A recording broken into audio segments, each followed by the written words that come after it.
Lucu ya, di iklan semuanya kelihatan mudah. Ambil cicilan, bayar belakangan. Pinjam uang tinggal klik. Tapi nggak ada yang bilang betapa berat rasanya kalau kita hidup terus dibayang-bayangi utang. Dan di titik itu kita sadar, utang bukan sekedar angka, tapi beban yang nempel di kepala tiap malam. Pernah nggak kamu tidur tapi pikiranmu nggak bisa istirahat? Karena besok jatuh tempo cicilan. Atau karena ada orang yang kamu pinjemin janji nagih. Rasanya kayak ada tali yang ngikat di leher. Gak kelihatan tapi bikin sesak. Dan anehnya, makin kita lari dari masalah itu, utang makin ngejar kita.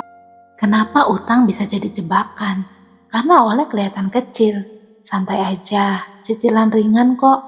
Tapi lama-lama, kecil jadi besar, ringan jadi beban.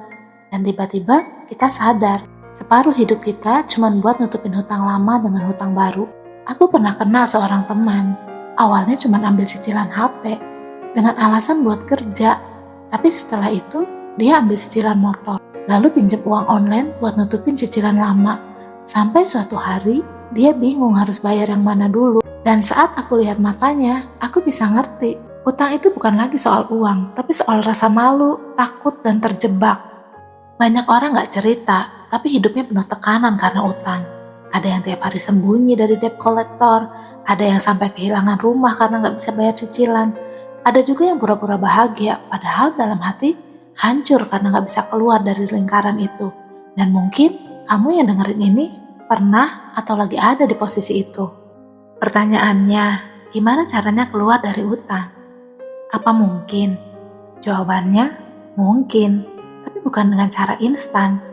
Langkah pertama, berhenti gali lubang tutup lubang. Jangan tambah utang baru buat nutup utang lama. Lebih baik pahit sebentar daripada sakit selamanya.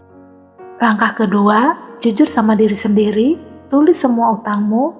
Jangan takut lihat angkanya, karena dengan ngadepin, kamu bisa mulai mikirin solusi.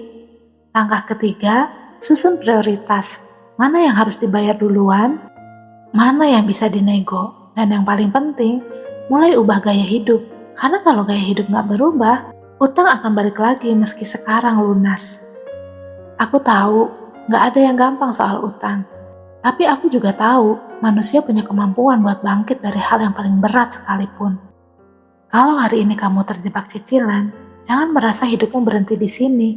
Pelan-pelan, satu persatu, pasti bisa keluar. Dan ingat, utang itu bukan akhir hidupmu. Selama kamu berani jujur, bertahan, dan berubah, selalu ada jalan buat merdeka.